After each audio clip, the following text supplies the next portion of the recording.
पंच परमेष्टि भगवंतों की, आचार्य भगवान गुरुवर विशुद्ध सागर जी मुनराज की।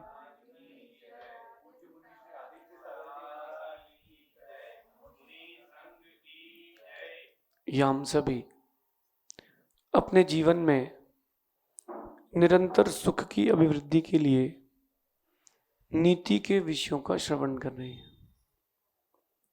और नीति सिखाती है क्रिया को संपादित करने की कला। किस क्रिया को कैसे करना है, ये सिखाने का काम नीति का है। जैसे आप कंघी कर रहे हैं और कंघी करते समय अगर आपके बाल फंस जाएं तो आप खींच दोगे क्या कि रुकोगे?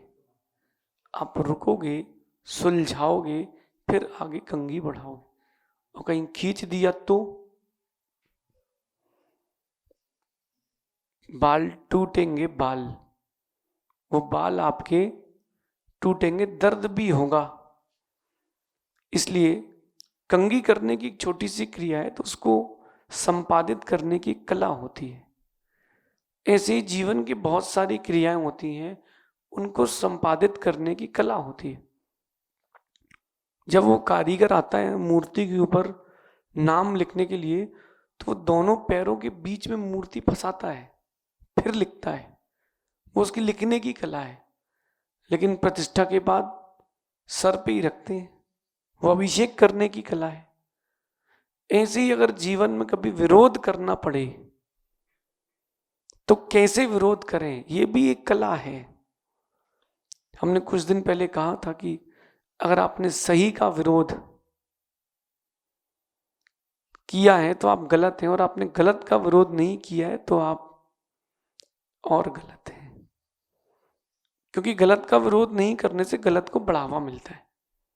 लेकिन विरोध करने की प्रक्रिया कैसी हो, इसका भी विवेक होना चाहिए। अभी जैन समाज ने शिखर जी के लिए जो विरोध प्रदर्शन किया था, वो नीति से किया था। न खून बहा, न रोडें जाम हुई, न कहीं पथराव हुआ, न पुलिस को लाठी चार्ज करना पड़ा, काम हुआ। एक कला है। यहां कह रहे हैं कभी भी किसी का भी विरोध सोच समझकर ही करें। जब भी आप किसी का विरोध करें तो सोचें, समझें, फिर विरोध करें। कहीं हम गलत की जगह सही का विरोध तो नहीं कर रहे। और ध्यान रखें, आपके द्वारा किए गए विरोध से विरोधी को ताकत ना मिले। जो आप विरोध करो, उस विरोध से विरोधी को ताकत नहीं मिलना चाहिए, और आपकी भाषा भी खराब नहीं होना चाहिए। ये बड़ी बात है। आपने विरोध किया, उसको ताकत मिल गई, वो आगे बढ़ गया। आप विरोध कर रहे थे कि समर्थन? अथवा आपकी भाषा खराब हो गई तो अब आपका भी विरोध प्रारंभ होगा कि अगर हमारे लिए मंदिर नहीं खुला, हमारे लिए ये नहीं किया गया, तो हम खून की नदियां बहा देंगे। नहीं, हम नहीं बहाएंगे। हम कोई खून की नदियां नहीं बहाएंगे। हम अपनी बात रखेंगे, वो भी भाषा समिति को बिना खोए, कि अगर मेरे मन का काम नहीं हुआ तो उठवा लूंगा। नहीं भैया, आपने गलत किया, इसको ठीक करिए। अब आपको अपनी बात रखने का हक है। भाषा भाव खराब करने का हक नहीं है। कई बार आपके विरोध से विरोधी को ताकत मिलती है। इस बात को ध्यान से सुनना। आपके विरोध करने से विरोधी को ताकत मिलती है। तो अगर आपके विरोध करने से विरोधी को ताकत मिल रही है तो आपका विरोध करना निरर्थक है, व्यर्थ है, पूर्णता व्यर्थ है। क्यों? अरे आप विरोध कर रहे हो, उसको ताकत मिल रही है। नहीं, विरोध करने का ढंग सही हो तो विरोधी भी आपका समर्थक होता है।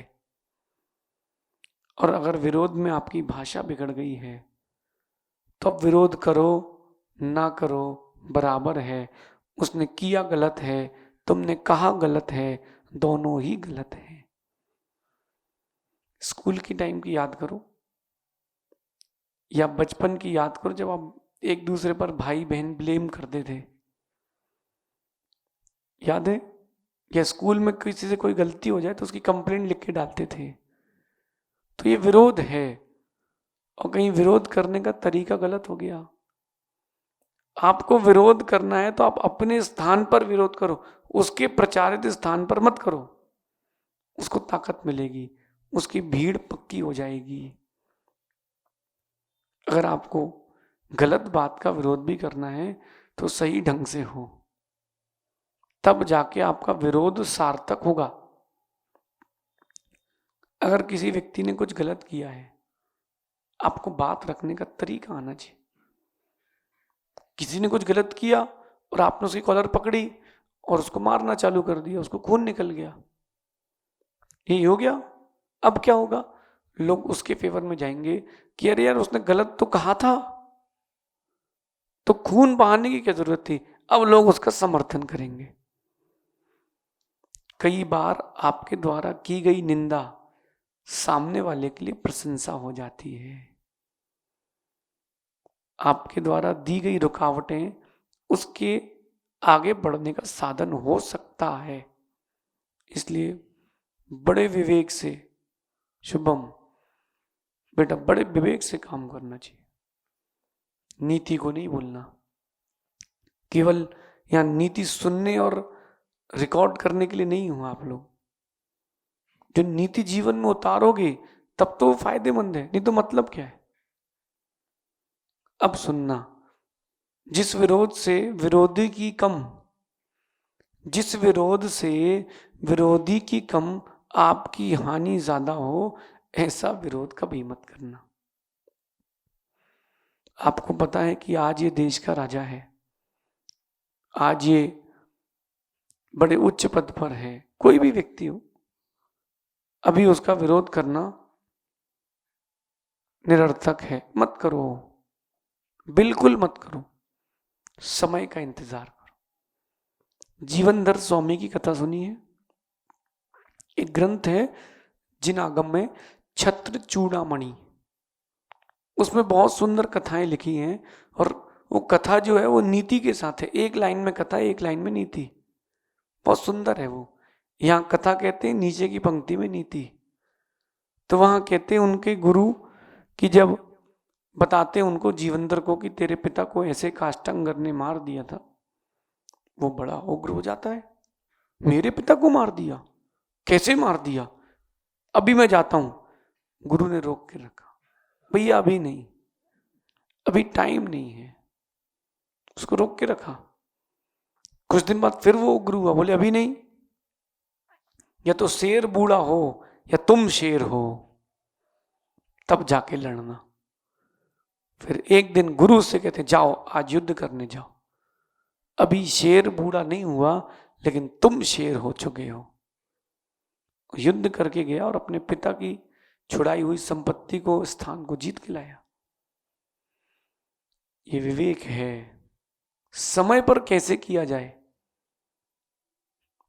विवेक है। विरोध करने के लिए भी विवेक चाहिए।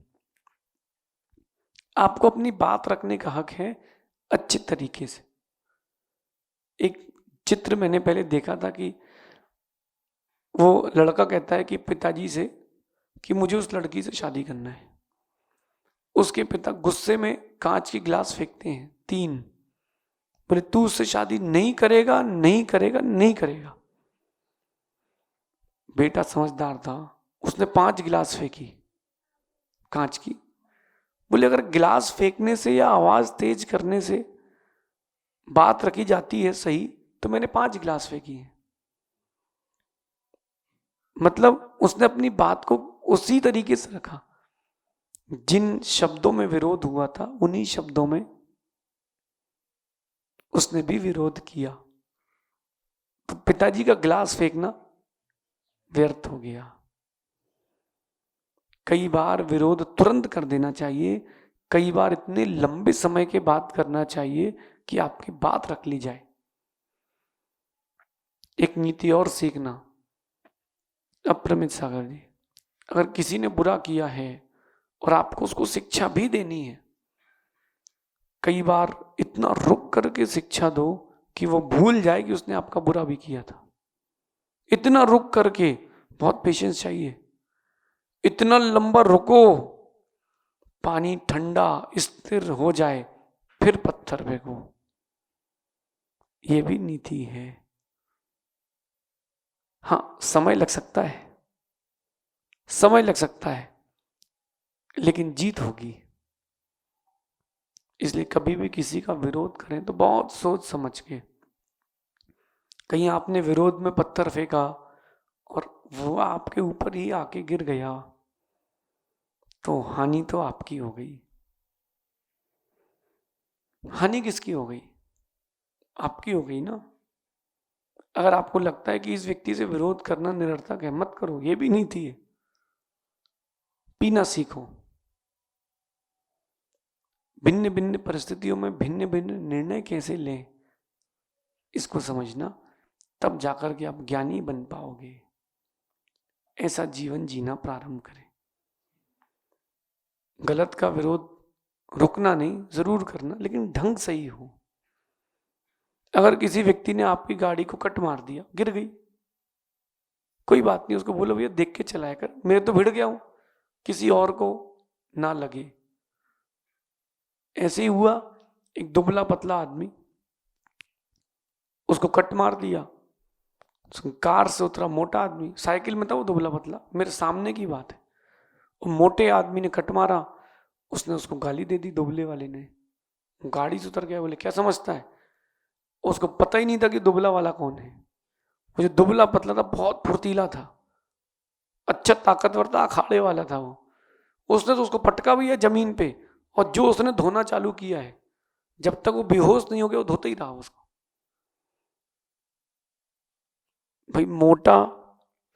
भाई मोटा दुबला दिखने से कुछ नहीं होता, अंतरंग की ताकत कितनी है, और बौद्धिक ताकत शारीरिक ताकत से बड़ी होती है, ऐसा समझना। फिर शेष आगे विचार करेंगे। नीति अपने जीवन में उतारना, विरोध की अगर जरूरत हो तो देख करके सोच समझ कर करें, कहीं विरोधी को ताकत ना मिले और आपकी भाषा भी खराब ना हो। भगवान महावीर स्वामी की, आचार्य भगवान गुरुवर विशुद्ध सागर जी महाराज की जय।